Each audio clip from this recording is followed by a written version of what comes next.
semua negara sudah keburu naruh tabungannya di dolar. Aduh. Kalau sepakat dolar nggak ada nilainya, itu runtuh semua pemerintahan di dunia. Kan akan digoblok-goblokin sama masyarakatnya. Ini gila nih pemerintah nih, kita capek-capek kerja, ekspor barang, ada surplusnya, simpan dolar, sekarang dolar nggak ada nilainya. Keterlanjuran jadinya. Sudah terlanjur. Akhirnya semua negara bersepakat bahwa dolar itu ada nilainya.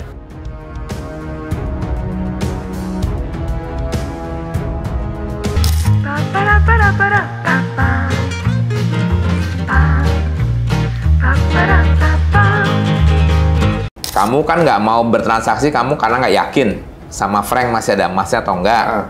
Kemudian Jerman juga demikian, nggak yakin sama liranya Italia masih ada emasnya. Sekarang gini aja deh, bagaimana kalau kita sepakat ada mata uang yang saya guaranteed ada emasnya, tinggal kita sepakati ini yang jadi nilai tukarnya. Gitu caranya. Pinter itu. Jadi udahlah, Anda pasti nggak percaya yakin satu. Udahlah, kita pakai satu mata uang yang pada saat Anda bertransaksi, saya jamin ini ada uangnya, ada emasnya. Nah, waktu itu Inggris ingin sebagai pemenang perang, ingin menjadi, gunakanlah pound sterling untuk alat transaksi di Eropa ini, gitu kan, atau sekian negara lah, berapa nih jumlah negara yang pokoknya terlibat dalam Perang Dunia Kedua, 27 atau siapa lupa. Nah, oke, Amerika nantang, oke boleh. Itali, berapa kebutuhan Anda transaksi luar negerinya? Sekian. Perancis, sekian. Ini sekian. Nah, sekarang Anda kan ingin berniat jadi settlement-nya. Punya nggak kamu uang segitu banyak? Nggak punya. Nggak punya. Dan waktu itu Amerika bisa buktikan kepada mereka bahwa 70% cadangan emas dunia ada di Federal Reserve. Itu kan hasil ngumpulin yang tadi ya. Terus. Wih, mereka tuh mau masang konsepnya udah trek panjang ya.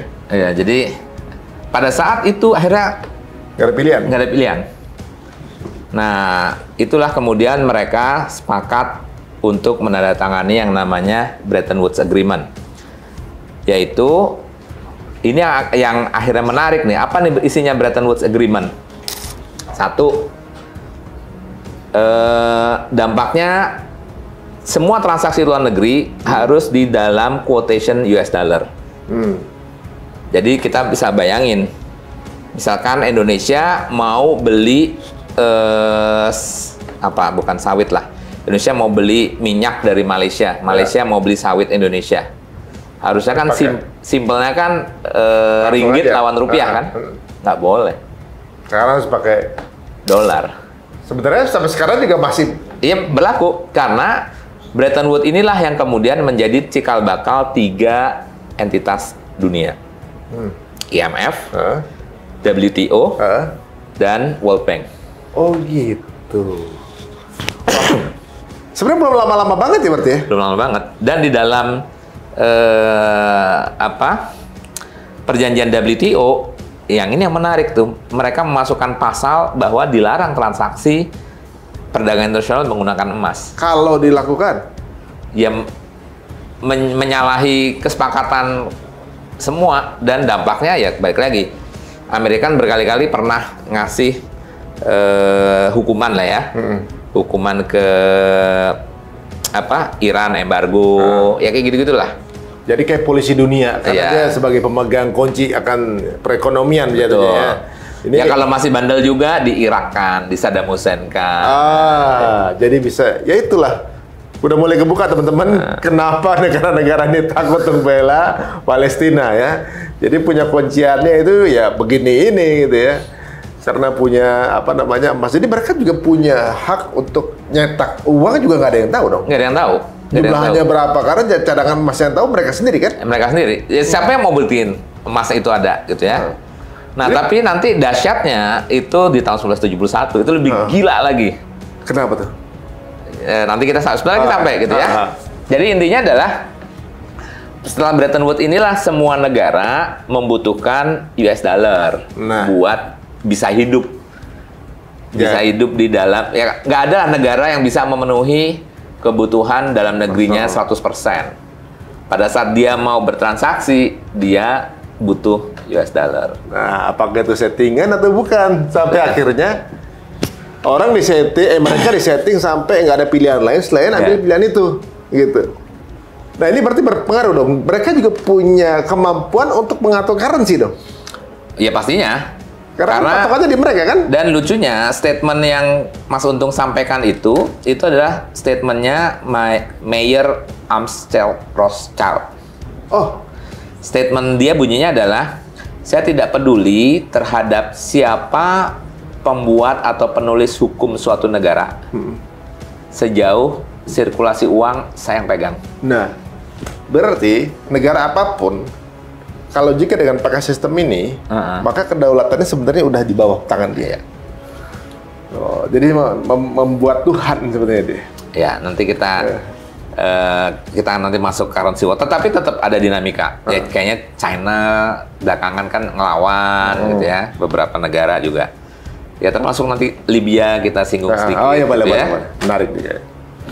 Baik, jadi intinya adalah dolar menjadi komoditi, seluruh negara membutuhkan dolar. Dolar menjadi basis penyimpan reserve negara-negara di seluruh dunia. Bayangin, jerih payah keringat orang sedunia itu disimpannya dalam dolar. Dikumpulin di Amerika situ. Dikumpulin di negaranya, tapi pada saat dolar kan dia butuh dapetinnya kan bisa dari menjual barangnya. Contoh nih, misalkan supaya untuk mendapatkan dolar, Indonesia harus jual minyaknya. Nah, ketemu HPP-nya kan, misalkan harga pokoknya, kemudian harga pasar dapat untung kan, untungnya disimpannya di dolar. Sudahlah dia harus jual hasil buminya, kemudian surplusnya pun juga disimpannya di dolar. Sementara dia sana dapetinnya dengan cetak aja kan. Iya. Kalau yang lain ya harus punya reserve kan. Nah, ini yang menariknya berikutnya. Jadi, kapan itu berakhir? End of Bretton Woods. Itu tahun 1971. Nanti teman-teman bisa lihat.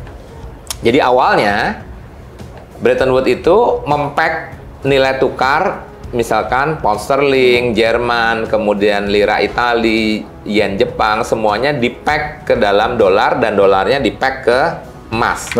Itu desain pertama. Semua negara nggak ada yang protes gitu ya, karena dolar dibuktikan oleh Amerika pada waktu itu, silakan. Kalau Anda nggak yakin, datang aja di sini. Itu pun juga sempat dibuktikan. Oleh penasarannya, tadi di video yang di depan kan ada potongannya Charles de Gaulle itu. Ya. Nah, Charles de Gaulle itu, dia di tahun 1965, itu merasa ada yang salah sama desain ini. Kalian ini yakin nggak itu kalau dolar ada emasnya, di-pack sama emasnya? Iya, nggak ada dashboard. Nah, sehingga pada tahun itu, 1965, Charles de Gaulle memerintahkan tarik semua dolar yang beredar di Prancis, masukkan ke dalam kapal perang. Kapal perang itu dikirim ke Amerika untuk ditukar gram emas. Ya, pada saat itu dibuktikan oleh Amerika, dikasih gram emasnya. Tapi setelah itu Charles de Gaulle di-impeach oleh parlemen karena korupsi. Setahun kemudian dia meninggal di penjara. Padahal Charles de Gaulle ini pahlawan besar untuk bangsa Prancis. Bahkan namanya dia berikan sebagai airport terbesar. Airport utamanya Prancis itu, Charles de Gaulle, Etoile. Waduh, ternyata beliau juga kena fitnah. Justru karena beliau memiliki visi, ada pandangan yang berbeda. Jangan-jangan kita ditipu nih. Jangan-jangan selama ini kita ditipu gitu kan. Nah, artinya menunjukkan bahwa sekelas Perancis saja kalau macam-macam ya selesai habis. Gitu kan. Jangan-jangan bukan cuma dia. Pasti kan sekelas pemimpin negara kan orang-orang yang punya visi ya. Saya rasa bukan cuma dia yang merasa ini ada kejanggalan. Ya, bahkan Presiden Amerikanya sendiri. Oh gitu? Iya. Gimana coba nih? Makin menarik nih. Nah, ini ceritanya tadi nih, di tahun 1971, ini nunjukin ya, bahwa di dalam grafik ini gitu ya, itu pasca Bretton Woods itu stabil, artinya memang dolar yang diterbitkan itu menyesuaikan dengan stok emas yang ada di Federal Reserve. Nah, di tahun 1971 Nixon itu menyatakan bahwa mulai detik ini dolar sudah tidak di-pack lagi dengan emas. Terus apa dong bahannya? Nilainya dia bilang mengambang, terserah Anda mau percaya boleh, nggak percaya boleh. Masalahnya tadi, semua negara sudah keburu naruh tabungannya di dolar. Aduh. Kalau sepakat dolar nggak ada nilainya, itu runtuh semua pemerintahan di dunia kan akan digoblok-goblokin sama masyarakatnya. Ini gila nih pemerintah ini, kita capek-capek kerja, ekspor barang, ada surplusnya, simpan dolar, sekarang dolar nggak ada nilainya. Keterlanjuran jadi. Sudah terlanjur. Akhirnya semua negara bersepakat bahwa dolar itu ada nilainya. Jadi acuannya bukan lagi emas, tapi dolar itu sendiri. Iya. Dari sistem yang dipupuk long run ini. Iya. Wah, dan banget. emang akhirnya kita bicaranya nanti supply demand. Tapi balik lagi, supply demand itu hanya sahih kalau kita bicara di dalam mekanisme pasar yang berlangsung sempurna, tidak asimetrik. Tapi pada saat pasar itu asimetrik, supply demand nilai tukar itu tergantung dari supply demand, dan pasar tidak asimetrik, ini yang namanya war currency atau currency war. Jadi cara menjajah sebuah negara itu paling gampang dengan nilai tukarnya. Oh gitu. Iya. Karena kalau kita bicara bom, itu yang mati adalah mereka yang hidup saat itu. Mereka yang di lokasi itu. Iya, tapi kalau sudah menjajah dengan nilai tukar dan hutang, yang belum lahir pun sebenarnya sudah mati. Sudah terjajah. Karena udah dia harus punya kewajiban bayar. Betul, begitu OE lahir sudah punya kewajiban. Jadi kayak dosa warisan. Betul. Ya, belum apa-apa udah punya dosa nih. Belum lahir aja dia udah punya hutang gitu kan. Oke, nah ini kita tadi jauh-jauh ke Charles de Gaulle. Ini kembali John F. Kennedy. Yang menarik dari John F. Kennedy itu dia pada tanggal 4 Juni tahun 63 itu mengeluarkan sebuah dekret namanya Executive Order 11110. Nah, apa isinya? John F. Kennedy melihat bahwa desain daripada Federal Reserve ini ada yang salah, ada yang sungsang. Gimana ceritanya kedaulatan sebuah negara diatur oleh kelompok privat tertentu. Negara harus punya kedaulatan.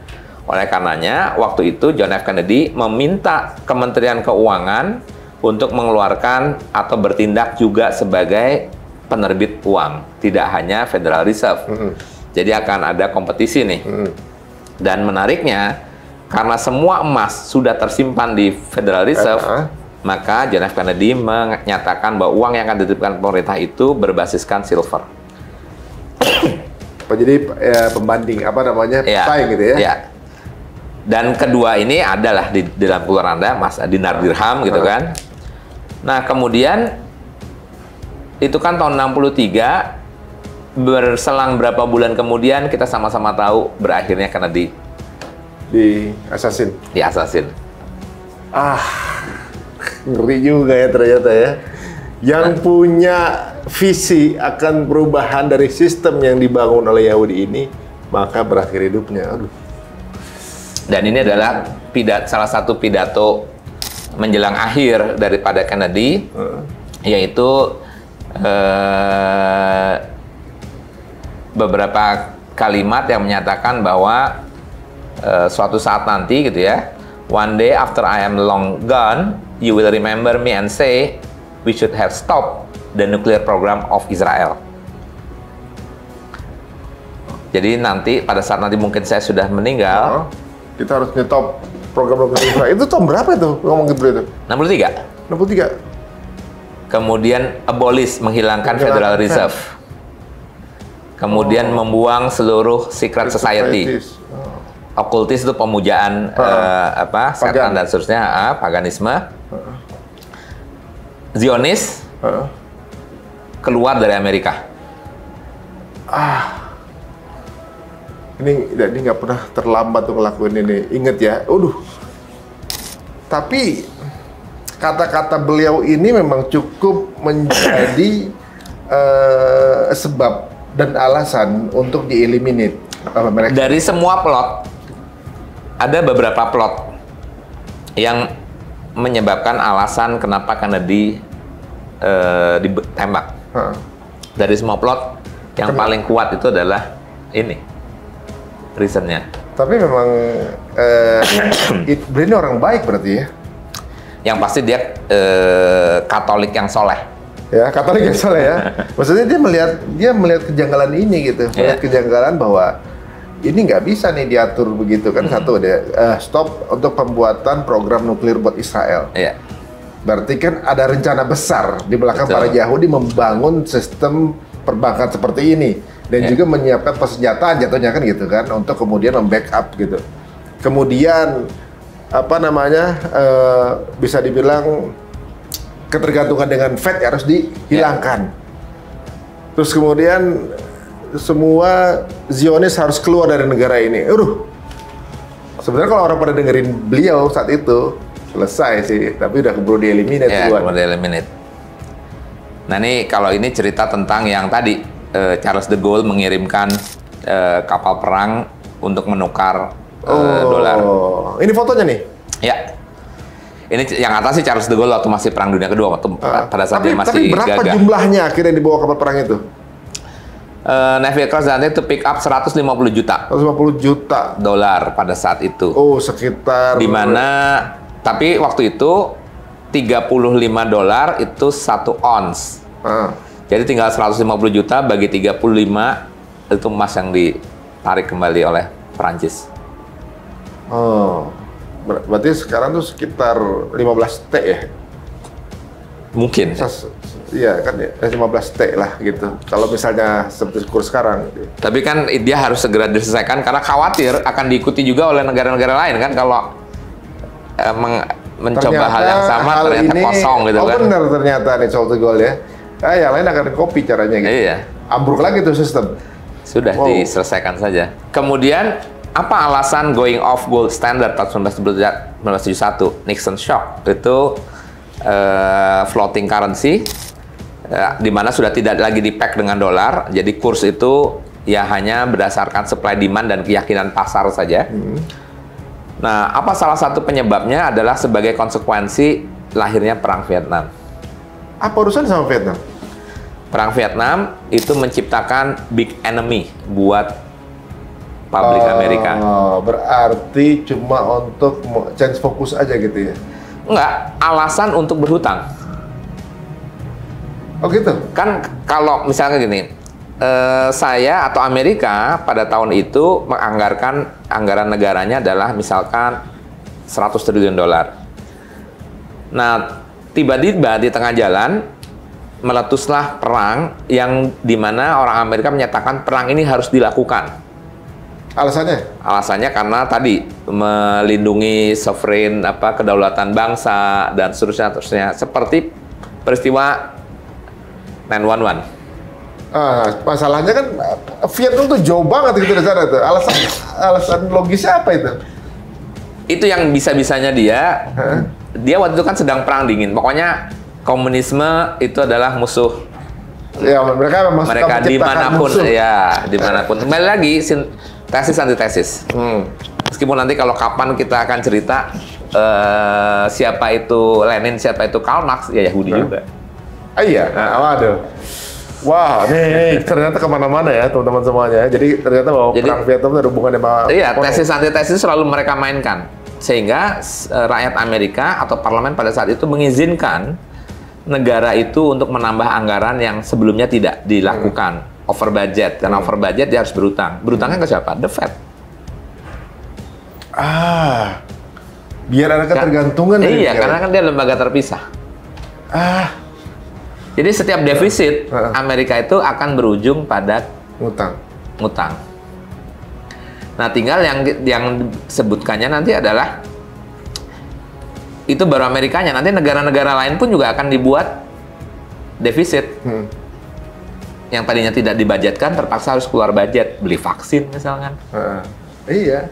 Nah, tinggal maksudnya berarti mereka siapkan lembaga-lembaga donornya atau lembaga-lembaga peminjamnya, ujungnya nanti larinya juga ke The Fed lagi. Jadi cukup diciptakan masalahnya agar bisa ngutang. Iya. Gitu kan. Jadi hutang itu adalah senjata kolonialisme atau imperialisme yang baru.